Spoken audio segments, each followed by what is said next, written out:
Bonjour à toutes et bonjour à tous. Bienvenue dans ce Thé beau bien bon du 25 septembre. Bonjour, bonjour. Bonjour Bonjour Yasmine. Angélique. Bonjour à chacune. Bon, Aujourd'hui, la thématique, c'est l'impartialité. L'impartialité, c'est une force de caractère qu'on va explorer à travers la question qu'est-ce qu'être juste? Mais avant de commencer, on va commencer par ce tour de beau que j'aime particulièrement. Et pour rappel, le tour de beau est important parce il nous ouvre à des émotions positives et ces émotions positives sont source de créativité, de stratégies alternatives et donc d'esprit positif. Alors c'est parti pour votre tour de beau. Oui, Evelyne. bonjour à toutes.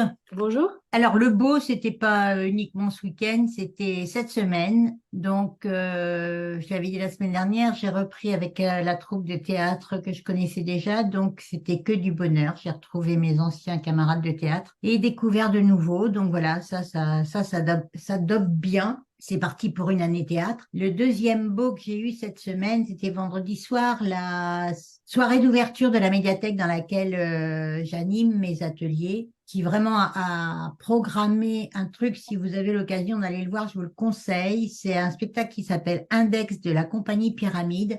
C'est présenté comme un spectacle de danse hip-hop un peu burlesque, etc. Donc c'est tout à fait ça. Mais en plus, je pense que les mecs sont circassiens. C'est quatre garçons qui racontent une histoire autour des livres. Et c'est plein de poésie, c'est effectivement burlesque, c'est plein d'humour. Bon, c'est une belle histoire autour des livres, d'une bibliothèque et de personnages qui essaient de lire des livres. Et vraiment, bah, c'est du beau bien bon, là, pour le coup, hein. C'est les trois ensemble. Merci Voilà. Evelyne. Où est-ce que tu te trouves? Et c'est la médiathèque de Ballon-Miré dans laquelle La je médiathèque de suis. Ballon-Miré. Ok, super, merci. Oui, Anne-Christine. Oui, alors moi c'était Orléans aujourd'hui, ce week-end qui était beau. C'est-à-dire d'abord il faisait un temps absolument splendide ce week-end. Et puis c'était le Festival de Loire, hein. Donc il y avait un spectacle ben, de bateaux, de mariniers. Bon, hein, c'était beau aussi parce que j'avais mes filles, ma petite fille, et que donc on a vraiment profité du sourire de la vie. C'était vraiment un très, très beau moment. Il y a eu aussi un très beau spectacle pyrotechnique le soir. Donc, il y avait à la fois la nature et à la fois aussi la création des hommes. Et puis, je voulais faire un petit coucou en passant aussi à Corinne, dont c'était Corinne Lenotte Favier, dont c'était l'anniversaire hier. Et Oui. du coup, je lui ai envoyé un petit message et je lui ai dit, elle a dit qu'elle était avec nous aujourd'hui ce matin. Voilà, ça aussi, c'est beau de pouvoir être en partage avec ceux qui ne peuvent pas être là en Mais oui, vrai. mais c'est super parce qu'effectivement, je m'attendais à la voir ce matin pour lui souhaiter un bon anniversaire avec un peu de retard, mais Voilà, bah, tu vois, voilà. Donc, voilà mon beau. ok, Je passe la main. merci. Oui, Caroline. Bonjour à toutes. Eh ben, moi, ça va être tout simple, c'est le lever du jour ce matin. Euh, voilà, face avec tous les petits bruits des oiseaux, d'une chouette aussi notamment. Mais en tout cas, ce lever du jour était très très joli ce matin. Oh, merci, Caroline. Oui, Maïté.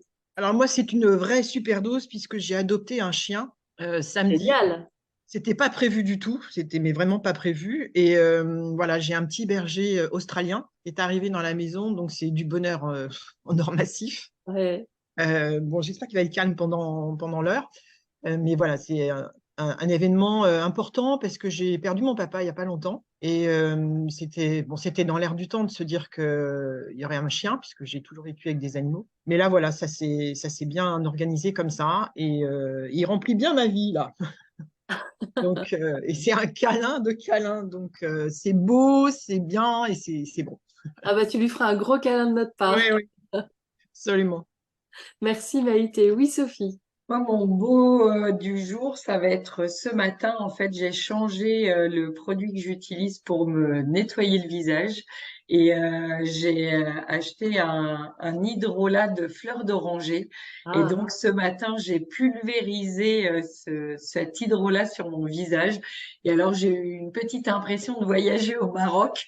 J'en ai mis, j'en ai remis, j'en ai re-remis. Voilà, ça m'a fait un bien fou. Merci beaucoup, Sophie. Oui, Aline. Alors moi, c'était plutôt celui du week-end et de samedi, en fait, au sud de Strasbourg. Alors on a dû annuler en fait les fêtes, ce qu'on appelle les fêtes de Lille, suite aux émeutes en fait. Donc c'était quand même assez triste pour cette grande fête hein, qui rassemble en fait beaucoup de monde. Et en fait du coup, les élus ont décidé en fait de nous offrir la fête de l'automne avec des concerts, avec un feu d'artifice, hein. Voilà. Donc en fait il y avait un monde incroyable. On s'est amusé, mais alors comme des fous, comme si on était des enfants. On était debout sur les tables en train de danser. Enfin, c'était vraiment formidable. Et c'était en extérieur, donc voilà, c'était vraiment Génial. génial. Voilà, c'était génial. Oh, merci Aline. Oui, Sylvie. Oui, alors outre les beaux du week-end, j'en ai plein dans la tête, mais je vais vous partager celui de ce matin où j'ai adoré la sensation quand j'ai ouvert mes fraîcheurs. Il faisait très très beau, mais quand même cette fraîcheur qui arrive là du début de l'automne qui approche, où on y est déjà, oui d'ailleurs. Et donc j'ai trouvé ça vivifiant et je repensais à ce qu'on disait l'autre jour, comment on faisait pour se sentir bien. Et donc oui, c'est vrai que ça démarre bien. Ça a de l'énergie. Merci beaucoup Sylvie. Oui, Sarah. Bonjour à toutes. Alors, mon beau de ce matin, donc enfin, il y a mon fils qui a cassé son cadre il y a quelques temps, enfin, il y a quelques jours. Et du coup, je cherchais le verre pour remplacer le cadre. Et ce matin, en allant chercher les enfants à l'école, emmener les enfants à l'école, je me suis arrêtée là où il y a l'armoire à boutique. Et du coup, j'ai trouvé le verre.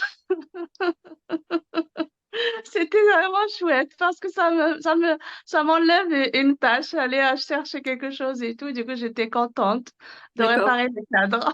Voilà. Ok. Merci beaucoup. Merci Merci. Sarah. Bonjour Eve. On arrive pour le tour de beau. Est-ce que tu as un beau à nous partager? Alors, moi, ça va être un beau humain. J'ai, euh, après un lundi difficile de retrouvailles avec ma fille, il y a une soirée, et ben, normalement, je travaille pas trop le mercredi après-midi, mais là, j'allais travailler. Je dis, bon, ben, les enfants, eux, ils étaient, ah oui, nos enfants, les deux, j'avais deux enfants à la maison, les deux étaient malades. Donc, pas d'école, machin. Ils étaient dans leur chambre qui a fait office de grotte toute la semaine. Et je dis, bah écoutez, ça serait peut-être quand même bien qu'on sorte. Donc on a fait un jeu à trois avec mon beau-fils, ma fille. Et puis ensuite, mon beau-fils, il avait plus trop envie. On a fait un Scrabble avec ma fille, un Scrabble qui respectait aucune règle puisque bon, on s'est aidé, on s'est échangé les lettres, on a pris la place l'une de l'autre. Enfin bref, ça a fini en fou rire de Scrabble. Voilà, ça c'était mon beau parce que je pensais pas qu'on pouvait autant rire sur une partie de Scrabble. On a, ouais, en fait, on avait juste envie de se retrouver et de rire, je pense, et le Scrabble, c'était juste pour être assises ensemble. On a trouvé des super mots. On a trouvé des super mots, on a fait des Scrabble, tout. C'est juste qu'on trouvait toujours les mots avec les lettres de l'autre. Voilà. Merci beaucoup, merci. Alors aujourd'hui, on va parler impartialité, justice. L'impartialité, c'est une force de caractère qui fait partie de la vertu de la justice. Et alors, je me suis dit qu'on pouvait la traiter un petit peu façon philo. C'est la raison pour laquelle je vous ai posé la question, qu'est-ce qu'être juste? Alors, quand on regarde la définition de l'impartialité selon les forces de caractère, l'idée de l'impartialité, c'est de donner une chance à chacun et de s'efforcer de traiter tout le monde selon des principes de justice et d'égalité. Et face à un dilemme moral, c'est être capable de prendre en compte tous les points de vue pour pouvoir agir. Alors, la question que j'ai eu envie de vous poser, comme ça, c'est qu'est-ce qu'être juste selon vous? Oui, Sophie. Pour moi, être juste, ce serait de ne prendre parti pour aucun des deux camps. C'est essayer de rester. Ouais, pour moi, être juste et être impartial, c'est vraiment ça. Et puis peut-être aussi, je reste à ma place. Je ne prends parti pour aucun des deux et je reste à ma place. Ok, merci. Merci Sophie. Oui, Anne-Christine. Oui, alors moi, l'image qui m'est venue, c'est l'image que tu nous as envoyée, effectivement, pour lancer ce T'es beau bien bon. C'était l'image de la balance. Effectivement, pour moi, la justice, c'est effectivement peut-être, pour moi, la notion d'équilibre. Derrière, il y avait aussi une histoire, enfin, une question de partage, mais justement, partage peut-il être équitable? Enfin, en tout cas, ce serait plutôt effectivement la notion d'équité. Ce que vient de dire Sophie m'intéresse aussi beaucoup. Et je pense que c'est pas dans la définition sur lequel je voudrais parler, c'est plutôt après dans les arguments ou dans l'échange. Effectivement, chacun a sa place, mais la question qui me vient, c'est comment trouver sa place et connaît-on sa place? Ouais. Et puis déjà, comment se connaître? Merci. Merci pour ces réponses questions. Oui, Caroline. Alors moi, je rejoins Sophie dans le fait de ne pas prendre parti, en y mettant quand même un bémol où pour moi, être juste, ça sous-entend d'avoir quand même beaucoup de tolérance. Puisque ne pas prendre parti dans un conflit, quel qu'il soit, délicat ou enfin, on peut pas faire abstraction de ses propres sentiments tout le temps. On doit aussi être juste avec nous-mêmes et savoir où on va. Et du coup, sans se laisser emporter, et pour pas se laisser emporter par nos propres pensées et sentiments sur la situation, je pense qu'il faut faire preuve de vraiment de tolérance pour être juste. Merci, Caroline. Oui, Sarah. Alors, oui, moi, en fait, être juste, ça commence déjà par être juste envers soi-même, s'écouter, écouter ses besoins et se connaître pour bien par la suite écouter l'autre. Pour être, voilà, ça commence toujours par nous parce qu'on ne peut pas donner ce qu'on n'a pas. Voilà. Ouais. Merci. De rien. Sylvie. Oui, alors bon, je vais peut-être déjà lancer un peu du débat, mais quand on parle d'être juste, je pense à une notion de respect et donc du coup de tenir compte de l'autre. Donc du coup, je ne sais pas si on peut vraiment être impartial. Au contraire, est-ce qu'il ne faut pas prendre compte de la différence de l'autre pour être juste? Donc voilà, c'est une petite question qui me vient en tête. Ouais, c'est compliqué, hein. Ouais, ouais, merci. Merci. Oui, Aline. Alors moi, je rejoins un petit peu Sarah, c'est d'abord qu'est-ce qui est bon pour moi, en fait. Qu'est-ce Ouais. qui... Voilà. Merci. Oui, Maïté. Alors, c'est vrai que moi, ça me renvoie à cette notion d'intégrité, d'authenticité. Je pense que être juste, oui, c'est envers soi-même déjà. En tout cas, être fidèle aussi à ses valeurs, à ses principes de vie. Parce que être juste, si on ne regarde pas enfin, dans le sens de justice aussi, il y a quand même des lois, il y a des règles, il y a des Ouais. principes. Donc, il y a quelque chose de l'ordre de qu'est-ce qui est juste pour moi, c'est qu'est-ce qui résonne avec qui je suis, avec ce à quoi je crois. Mm. J'y suis fidèle, quoi. Voilà. Ouais, merci, merci. Alors c'est vrai que dans les tests de psychologie, par exemple, il existe un test où est noté ce rapport à la loi, où est évalué un petit peu ce rapport à la loi. Est-ce que je suis proche de la loi? Est-ce que je suis plutôt le juge ou est-ce que je suis plutôt l'avocat? Est-ce que je vais avoir tendance à me fier à la loi ou est-ce que je vais plutôt avoir tendance à me fier aux conditions spécifiques de la situation? Et ça, c'est une vraie question que l'on peut se poser. Quand il s'agit d'être juste, faut-il se fier à la loi ou faut-il se fier à des conditions spécifiques, à votre avis? Comment vous situez-vous? Oui, Evelyne.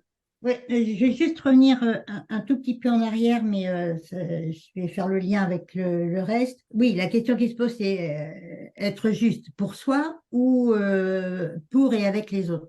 Donc, être juste pour soi, ça a forcément des conséquences sur les autres.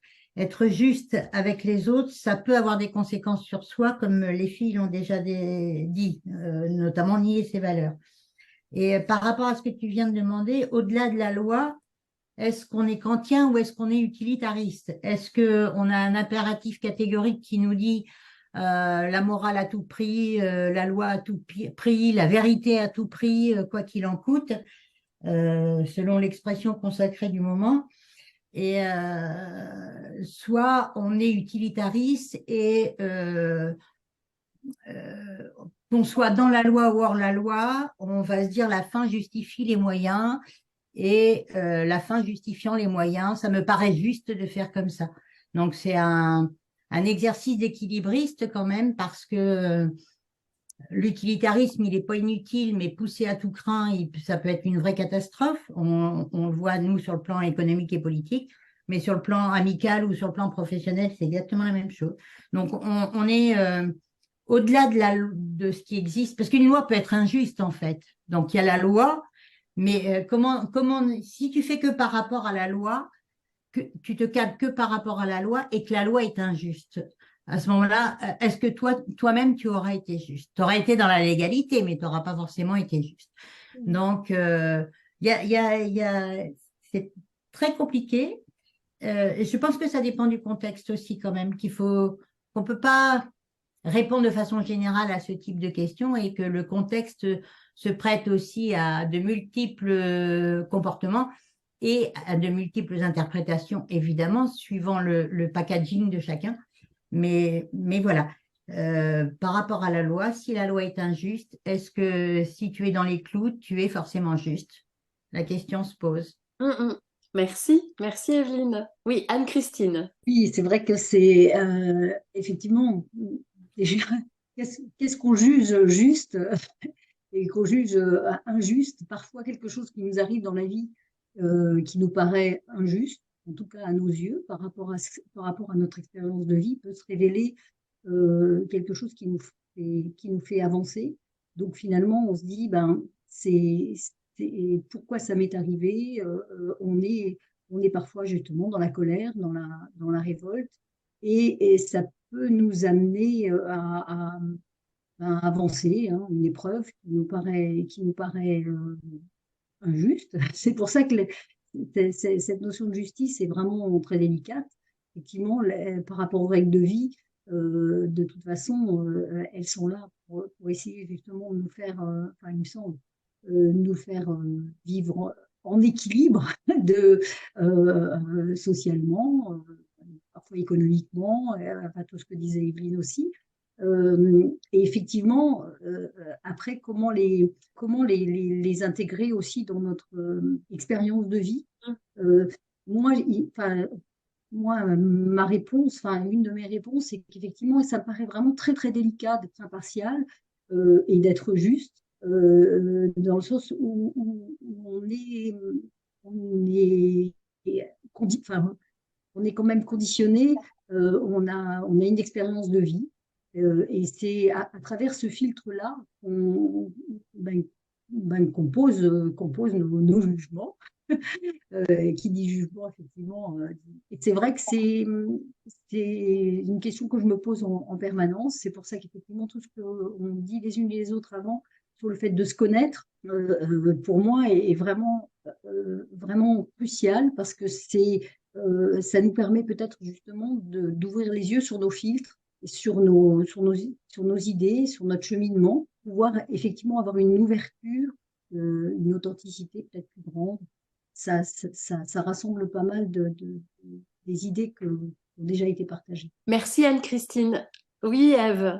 Alors moi, j'avais l'impression d'être plutôt assez juste, assez loyale et assez respectueuse des règles et assez dans la balance, on va dire, jusqu'à ce que je vive en famille recomposée avec des enfants qui sont deux, pas les miens, une la mienne. Et là, j'ai été taxée d'injustice profonde.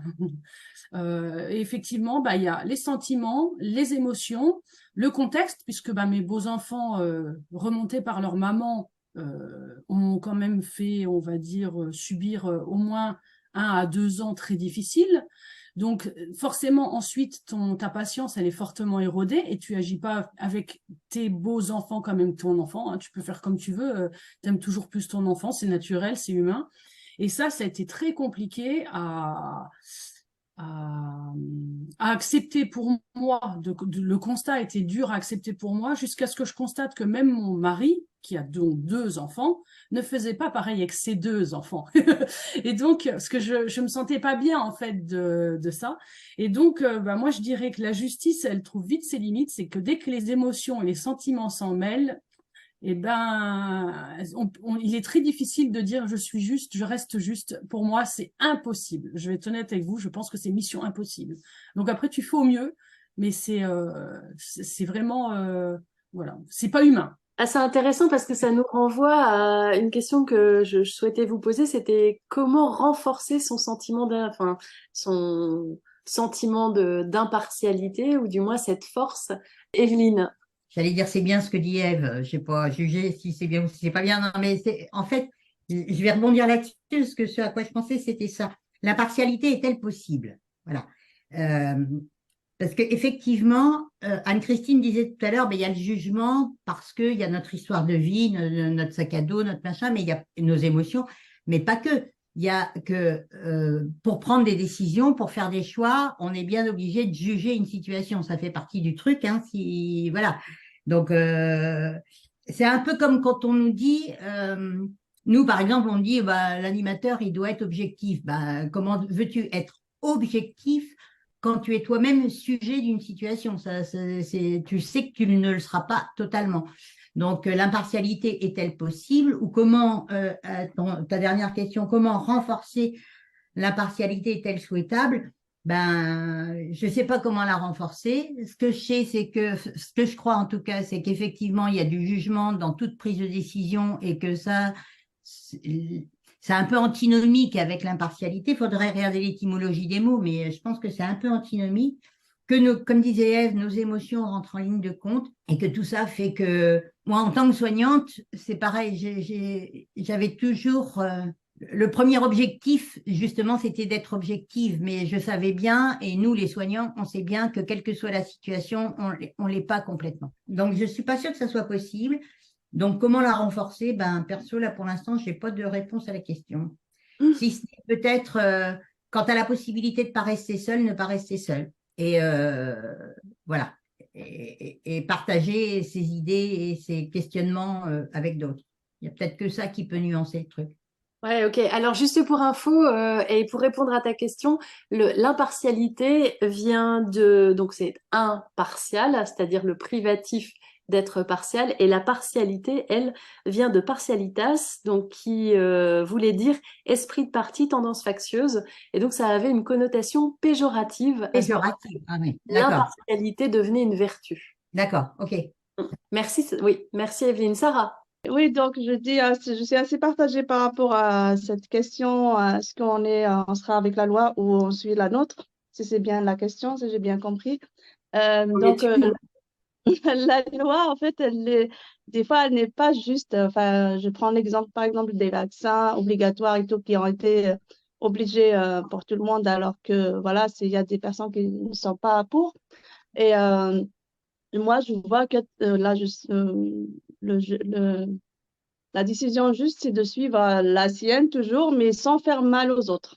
Voilà, il faut vraiment s'asseoir, suivre ses valeurs, mais sans vraiment être voilà, il faut être juste avec les autres et pas de, comment je peux exprimer ça? Je trouve pas les mots. Et si je comprends bien, c'est suivre ses valeurs, c'est-à-dire être en accord avec ses valeurs tout en veillant à ne pas faire de mal aux autres.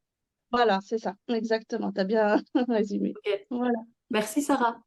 Oui, Anne-Christine. Ben, moi, je reviendrai sur ce que viennent de dire et Sarah et Evelyne. Effectivement, moi, ce que j'entends, c'est que, en tout cas, vivre le plus possible quelque chose de juste, d'ajusté, et effectivement, d'être en communication avec l'autre pour pouvoir essayer de comprendre. On en vient aussi peut-être à l'empathie. Et aussi et puis à toutes ces valeurs qui sont essayer comme on dit en CNV, peut-être aussi de se mettre sur la colline de l'autre, essayer de voir, de changer aussi sa vision. C'est peut-être aussi finalement aussi dans la justice où on essaye d'avoir justement un avocat de la défense et un procureur qui n'est pas très calé sur ce plan-là. Mais effectivement, pouvoir examiner toutes les choses sur toutes les faces pour pouvoir essayer après d'être, comme disait Gilles, on ne peut pas être neutre, mais en tout cas prendre les décisions les plus ajustées possibles. Voilà. Merci. Alors, je notais, juste pour information, donc ceux qui nous écoutent, il est important de savoir que Anne-Christine et Aline sont toutes les deux animatrices d'ateliers philo pour l'association Sève. Donc c'est aussi intéressant d'avoir leur questionnement. Et Anne-Christine nous propose le questionnement. Ce qui nous paraît juste, l'est-il pour tous?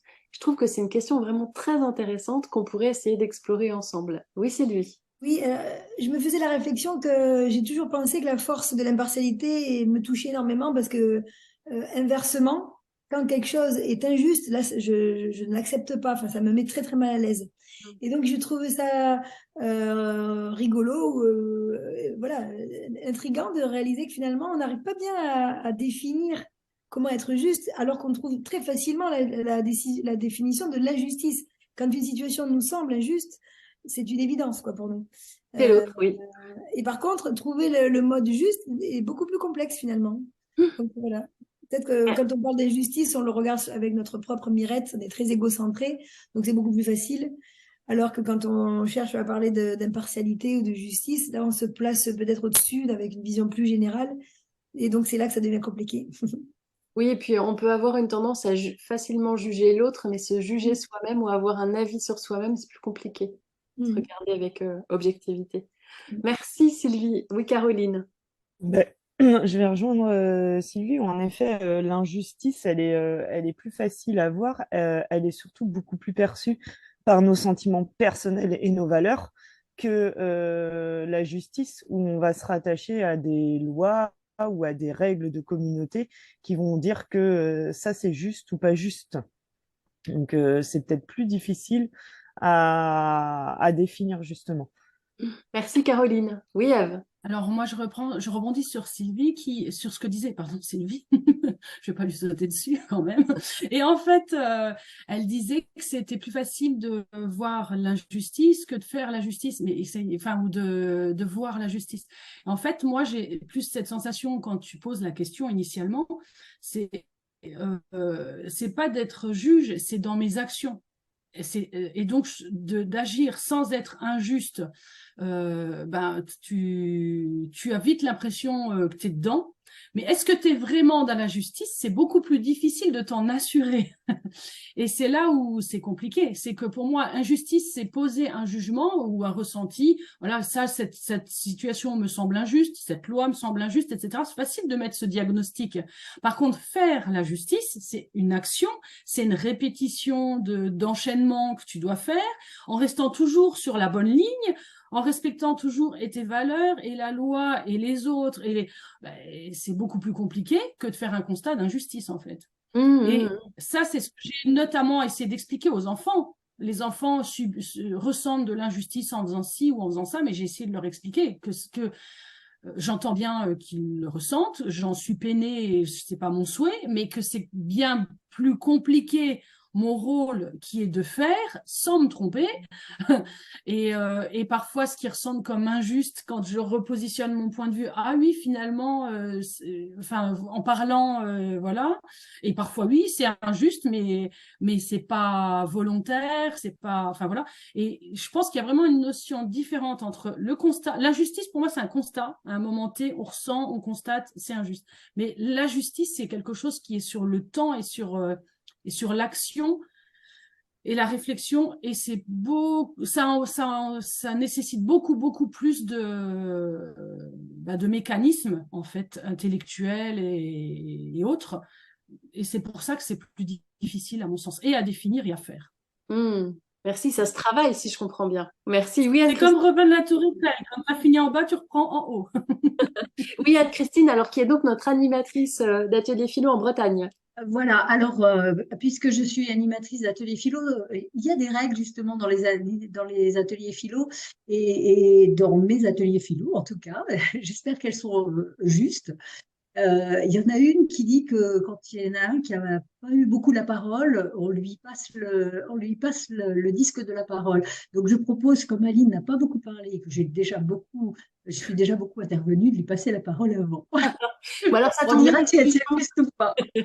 Alors ça tombe bien parce qu'elle avait demandé la parole. Donc on va passer la parole à Aline, qui est aussi notre animatrice d'atelier philo en Alsace. Alors moi, à la différence d'Anne-Christine, moi je laisse la possibilité de parler ou de ne pas parler aux enfants. Il y en a certains qui n'ont pas forcément envie de s'exprimer, mais qui au final s'expriment. En fait, quand on leur laisse la possibilité de ne pas s'exprimer, finalement ils se rendent compte qu'ils ont le choix et donc du coup ils s'expriment tout de même. Alors pour moi, en fait, être juste, c'est aussi une histoire d'expérience. En fait, je pense que c'est avec l'expérience, avec le temps, qu'on arrive à être le plus juste possible. Et j'ai une question du coup à poser. Peut-on toujours être juste? Ah, alors, bonne question. Donc, j'aimerais qu'on puisse éventuellement essayer d'y répondre. Peut-on toujours être juste? Alors, je vois Eve qui s'est dit non, non, non. Moi, je peux pas. Bah, c'est toi, Eve, hein, qui m'a un petit peu influencée dans cette Ouais. question. Alors, je pense à la chanson de Brel, qui veut suivre l'incroyable étoile. J'ai plus les paroles en tête par cœur, là, je savais la chanter dans le temps. Donc, pour moi, c'est une étoile, la justice. Donc, Ah oui, je tends à atteindre l'étoile. Mais je vais être honnête, je pense que c'est mission impossible. merci. Mais je la vise, je la vise. C'est quand même, enfin, c'est une volonté. Et voilà. Merci. Oui, Anne-Christine.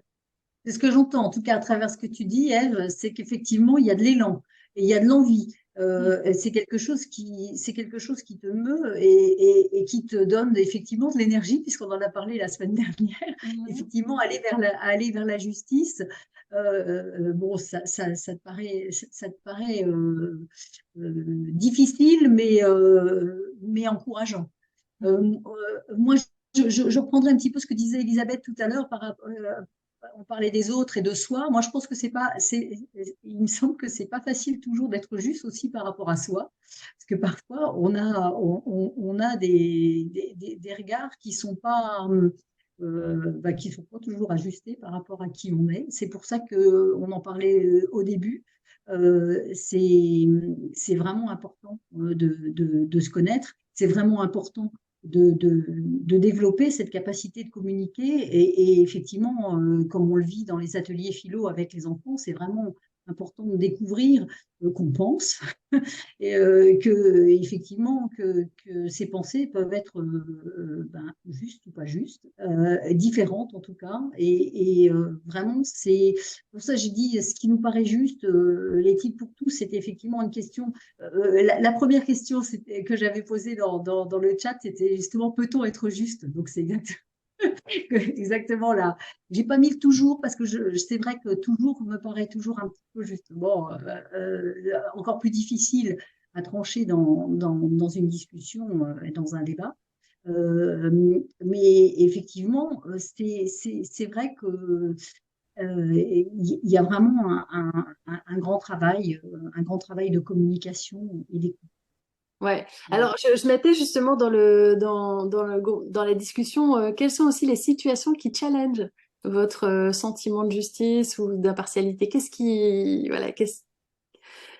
gratte un peu quand on parle de justice et d'impartialité? Quelles sont les situations concrètes de la vie quotidienne qui mettent à mal ce sentiment d'injustice, enfin, ce sentiment d'impartialité, pardon. Oui, Evelyne. Alors, je vais pas répondre à ta question parce que c'était pas le truc, mais ce que j'avais noté là, et ben, ça fait directement écho à ce que vient de dire Anne-Christine. Quand Aline a posé la question, peut-on toujours être juge? J'ai dit, oh là, il y a un adverbe. Donc, il y a un truc implicite qui nous dit qu'on peut pas l'être tout le temps. Bon, ça, c'est juste une observation. C'est pour ça qu'en atelier philo avec les enfants, moi, je suis comme Anne-Christine, j'évite de mettre des adverbes dans mes questions parce que du coup, ça restreint un peu le champ. Et par contre, la question est intéressante quand même, évidemment, bien sûr, même avec cet adverbe et surtout avec cet adverbe parce que dans le vouloir être juste ou bon, vous l'avez dit, c'est le chemin, c'est apprendre, c'est tous les jours, c'est faire l'effort. Et effectivement, il y a une intention. Il y a une il faut qu'il y ait une intention. Enfin, je pense. Et l'intention a de l'importance. S'il n'y a pas l'intention de vouloir être impartial, ça sera tout et n'importe quoi. Donc, enfin, c'est pas que dans la justice et l'impartialité que l'intention est importante, mais je pense que l'intention qu'on y met, effectivement, c'est l'énergie, c'est le moteur pour aller vers le chemin, pour être le plus juste possible, et avec soi et avec les autres. Merci. Oui, Maïté. Alors bon, déjà, je commencerai par dire que tout ça, c'est complexe. Ouais. Parce que ça met en jeu plein de choses enfin, qui vont pas toujours bien ensemble. Je pense aussi que moi je le vois comme une forme c'est un chemin que la vie aussi nous fait prendre, hein.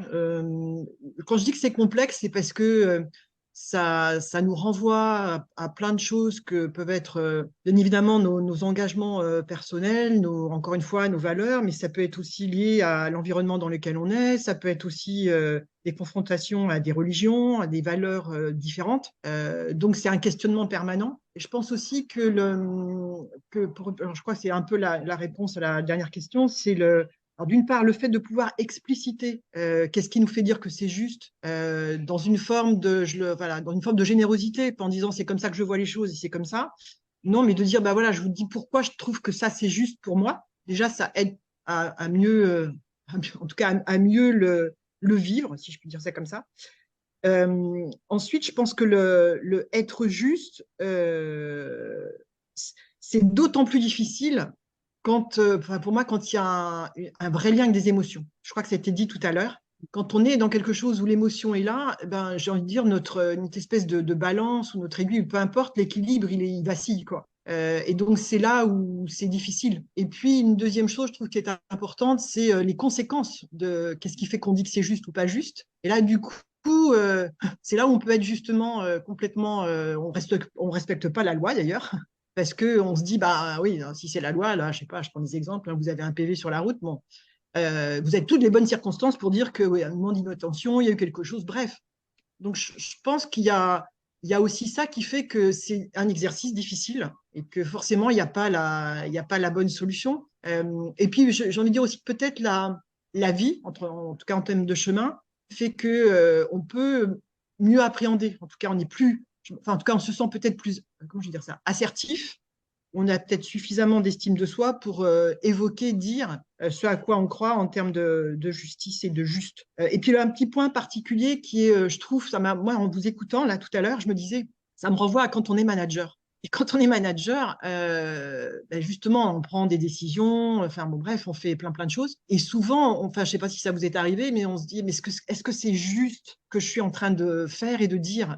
Forcément, on se dit, bah, pour certaines personnes de l'équipe, oui, pour d'autres, non. C'est ça qui est compliqué, parce que même si, encore une fois, les règles sont là, les principes sont là, mais on est sur une interprétation personnelle de chacun et de chacune.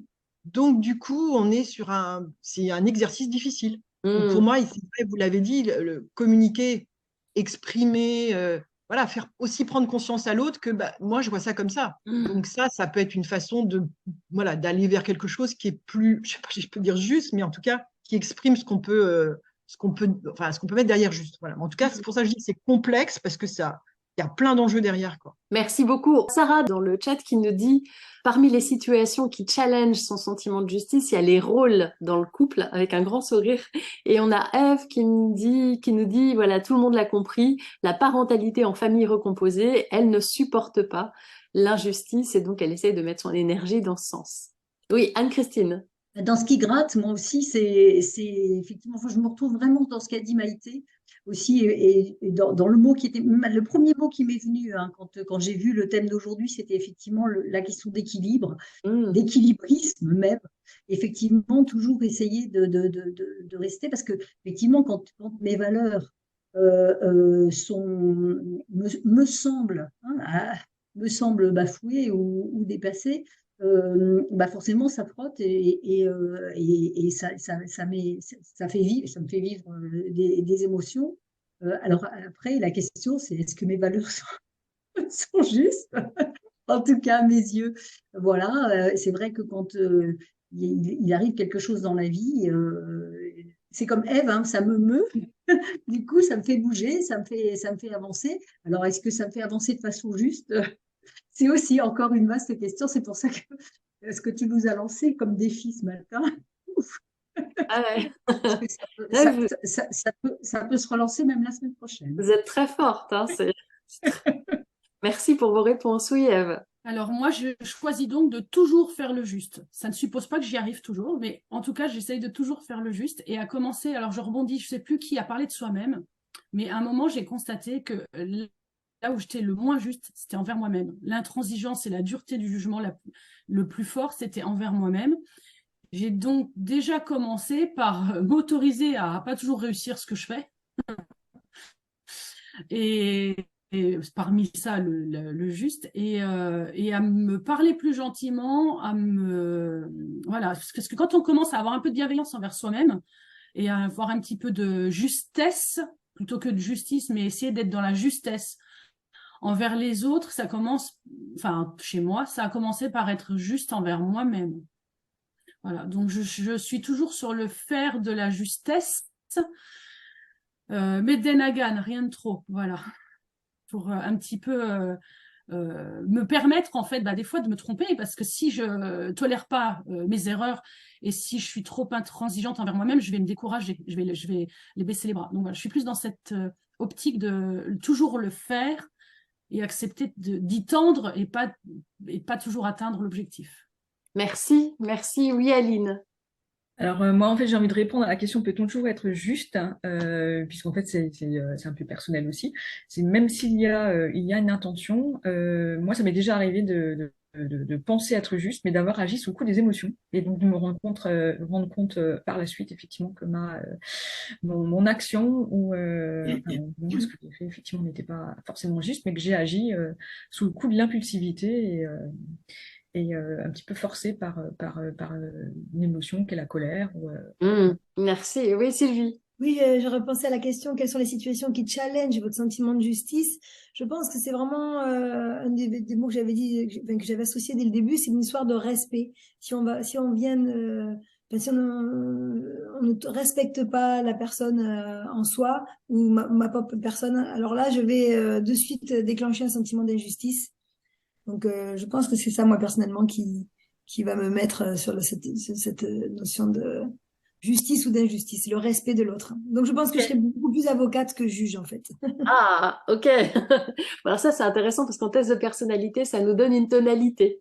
Oui, oui. Maintenant, la question que j'aimerais vous poser, vous allez pouvoir y répondre prochainement, c'est comment renforcer cette idée d'impartialité ou de moins de partialité, d'être davantage dans quelque chose de juste? Comment faites-vous vous-même? Peut-être, je me permets de prendre la Ouais, parole. vas-y, je t'en prie. Je pense que Ève a quand même mis le doigt sur quelque chose de crucial. Certainement qu'il doit falloir se détacher des émotions pour réussir à être le plus juste possible. Donc, d'où l'idée des jurés qui sont neutres et qui connaissent pas le sujet, pour essayer peut-être de donner un peu plus de justice. Mais c'est vrai que quand on est un peu jugé parti, du coup, c'est pas facile. C'est difficile. Merci. Oui, Evelyne. Ouais, alors deux choses. Ta question arrivera en deuxième. Eh ben, par rapport à ce que disait Aline tout à l'heure, ça revient.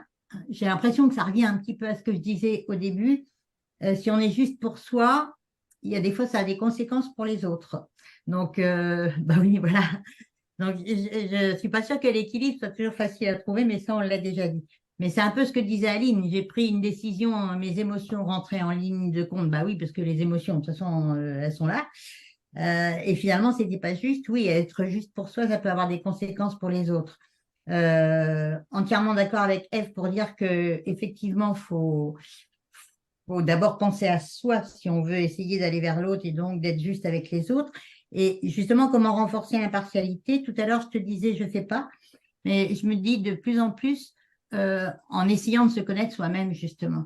Je crois qu'il y a que ce chemin-là, donc c'est vraiment un chemin, puis est-ce qu'on y arrive un jour bon, voilà.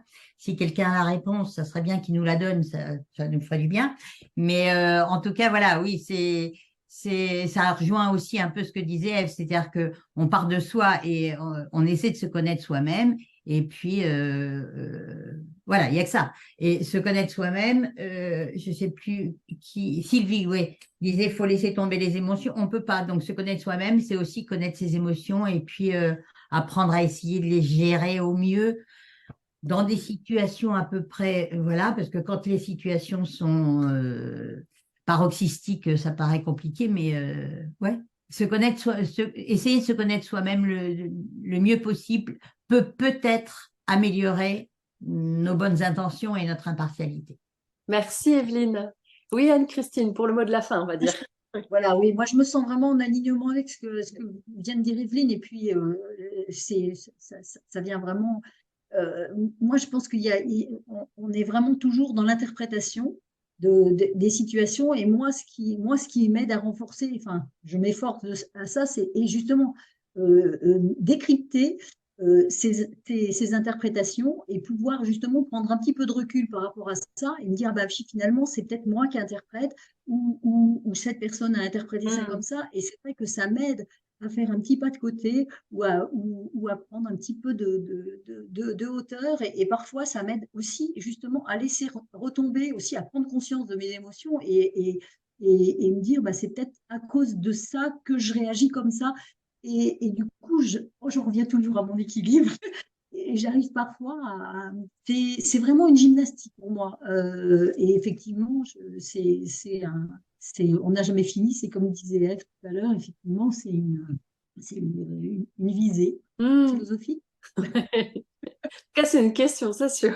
Alors, j'ai trouvé quelques études qui permettent de travailler cette force d'impartialité. Alors, comment la travailler? On pourrait la travailler en essayant, mais vous l'avez dit hein, majoritairement, en essayant d'inclure davantage les autres dans notre questionnement, dans notre prise de décision, de manière à leur permettre de pouvoir manifester leur désapprobation, et puis collectivement essayer de développer les idées, offrir aussi des explications claires concernant les décisions qui ont été prises, de telle manière à expliquer aux gens quels sont les éléments qui ont participé à ce choix et pourquoi certains autres choix n'ont pas été faits, et puis aussi favoriser les discussions et donc communiquer un maximum pour permettre aux autres de pouvoir comprendre. Donc finalement, quand on regarde, j'ai essayé de reprendre un peu tout ce que vous m'avez dit et enfin tout ce que vous avez partagé dans ce groupe-là. Et j'aime bien cette idée de trouver l'équilibre. Ce qu'on note dans vos partages, c'est que l'impartialité, elle part d'une intention, elle se nourrit de valeurs, de la loi, des expériences. Elle peut avoir comme piège ou comme obstacle nos émotions, quand elles ne sont pas suffisamment bien régulées, alors elles vont venir peut-être gêner cette possibilité. Et puis, avec cette idée aussi de regarder quel est le résultat de cette intention que l'on a et donc explorer le résultat de nos actions, avec quelqu'un qui a dit tout à l'heure que l'impartialité, c'était un chemin, un travail en continu. Voilà, c'est Sarah qui mettait dans le chat, un travail en continu et que ce travail passe par la connaissance de soi et aussi la connaissance des autres. Et tout à l'heure, quand quelqu'un a parlé des jurés, c'est vrai que quand on fait appel à la justice, il y a un juge, il y a des avocats, et le juge a la loi, mais il y a aussi une appréciation du juge, enfin, une appréciation qui est laissée au juge, c'est-à-dire qu'on laisse le juge apprécier la loi et ensuite on peut faire appel. C'est-à-dire qu'on peut même demander à un autre juge la possibilité de pouvoir interpréter la loi d'une autre manière. Donc, effectivement, entre la loi et pas la loi, la question est complexe. Faire un tour pour le mot de la fin. Donc là, c'est ce moment de bon. Que retenez-vous de ce temps de partage et avec quoi repartez-vous pour cette semaine? Ce questionnement. Anne-Christine. Soif d'équilibre. Merci. Sylvie. Un grand merci pour nous avoir fait remuer les méninges de bon matin. Et je partirai avec le mot intention. Merci. Sarah. Alors moi, c'est un plaisir cet échange-là de commencer la semaine avec vous. C'est un plaisir. Donc, je pars avec l'harmonie et l'équilibre. Merci. Sophie. Je repartirai avec le mot respect. Merci. Oui, Caroline. Alors moi, ça sera le mot tolérance. Merci. Ève. Moi, je préfère le mot justesse. Ah, intéressant. Merci, Ève. Evelyne. J'ai le même mot que Sylvie, je suis désolée. Intention. Intention. Il n'y a pas d'être désolée. Si c'est le mot qui te convient, c'est très bien. Merci, Evelyne. Aline. Moi, je vais dire équilibre. Ok. Super, merci. Maïté? Merci pour ce réveil méninge dès ce matin. Moi, le mot qui me vient, c'est maïotique. Ah, donc là, faire accoucher les idées. C'est ça. Et j'ai trouvé qu'on avait beaucoup pratiqué la maïotique pendant ce thé au bien bon. C'est très agréable. Ouais, merci beaucoup. Merci. Alors c'est vrai que j'étais formatrice à un moment pour les animateurs d'ateliers philo et je m'occupais de la bienveillance envers l'enfant et l'adolescent. C'est vrai que quand j'ai exploré cette force-là, je me suis posé la question ce matin de me dire comment la traiter. Peut-être la traiter sous forme de questionnement. Donc ça m'a vraiment rappelé Sève, hein, c'est Savoir-être et vivre ensemble. C'est une association qui existe, qui forme des animateurs d'ateliers philo et ces animateurs ensuite peuvent intervenir dans les écoles de telle manière à développer l'esprit critique des enfants et je trouve que c'est extrêmement important. Au revoir tout le monde, allez bien, bonne semaine. Au revoir tout le monde, bonne semaine.